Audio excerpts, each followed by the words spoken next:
I'm gonna put tomatoes in this one. Yeah. It looks perfect. You make 3. First, I have to pop a hole in it.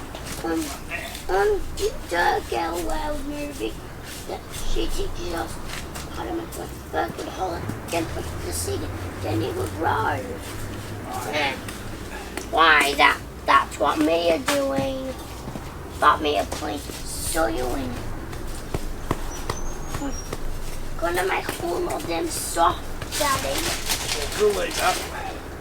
Yeah, that's the deepest hole I never seen. Cucumbers. Cucumbers and tomatoes in these ones. Oh, one of the tomatoes is a radiant spring. One of these tomatoes is a radiant spring. I would get them and eat them. Today, Samuel and I are planting tomatoes. It's cherry tomatoes, variety being Gardener's Delight, and also some muncher cucumbers. It's a beautiful sunny day and the beginning of spring here in Tasmania.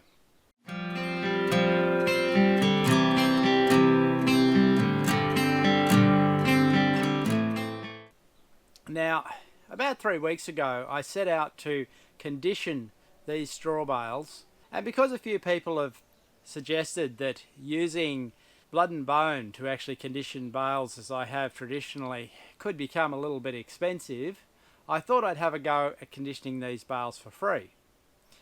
So what I used was the manure from the poultry, from the hen house, that had generally the straw on the bottom and the manure falls into that. I've collected it out and kept it in bags so that I had plenty ready to do this. I soaked it in water to actually try and create a liquid nitrogen that I could pour into the bales. And of course some solids come out as well. And I've then hosed that in and watered the bales so that they're nice and saturated. This is the 3rd day. I didn't get to put any more nitrogen, this liquid poultry manure, into the bales yesterday. But adding some today before I water them again. Now, there is a video on YouTube which suggests you can grow in straw bales without conditioning them like this. But watching it, you find very quickly, well, the title suggests that once you watch it, you find that it doesn't really work. And that's certainly the case, that you can't grow in straw bales without a conditioning process, without actually getting the bales to start composting. I had a couple of bales that are sitting outside all winter, completely saturated with water. They certainly soak the water up like a sponge, but there's no real breakdown going on and no composting in them, so that a plant growing in that would have very little nutrition available. If you're growing in straw bale and your plants are yellow, it's evident that you haven't actually conditioned the bales sufficiently and added sufficient nitrogen.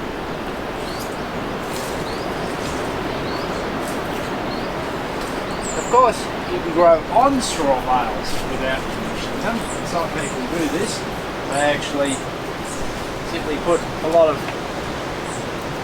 potting mix of compost on top of the straw bales and grow in that as a raised bed. Well, that works, but it's quite a different thing to true straw bale gardening. However, having done this a number of times over a couple of weeks, I've found that the bales haven't really heated up in the way that they would if I had used blood and bone. So for some reason, I'm not quite understanding it, but for some reason there isn't sufficient nitrogen getting into the bales from this poultry manure.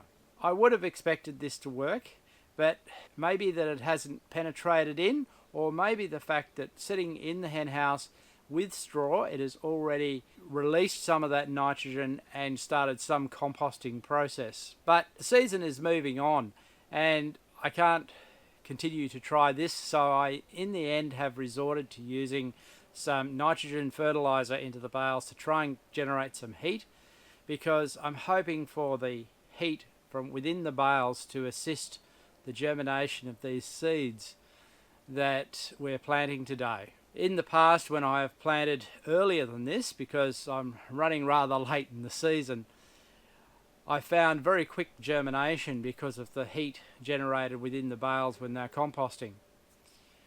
But I still don't know if these bales are going to heat up because I've only just really put that nitrogen in.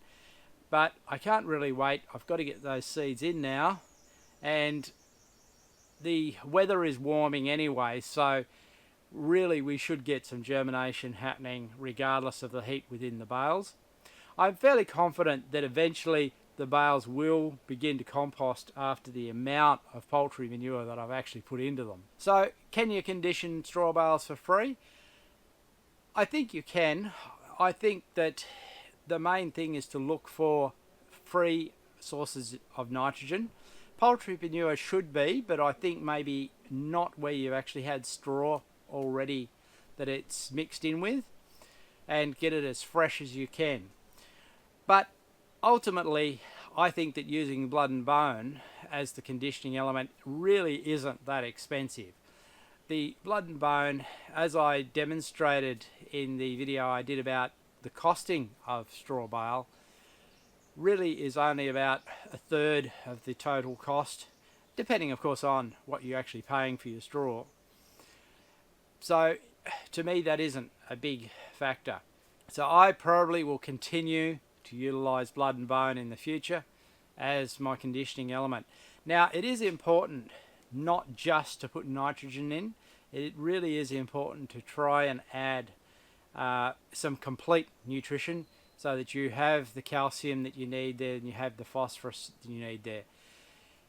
The blood and bone's pretty good at doing that. If you use just blood only, you're going to be calcium deficient and phosphorus deficient.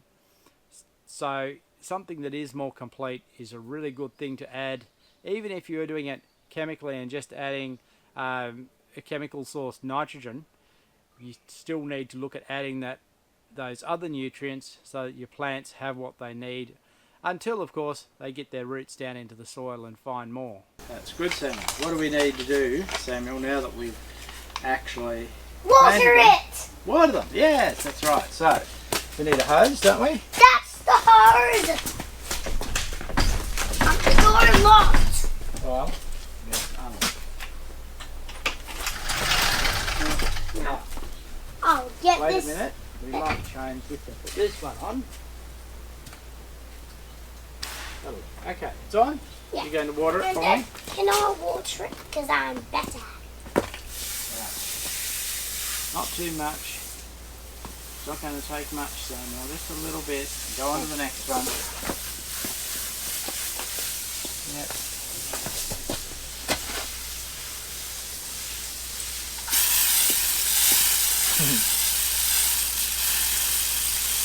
Okay, so a little bit more. I just wanted that to grow a bit big. Yeah.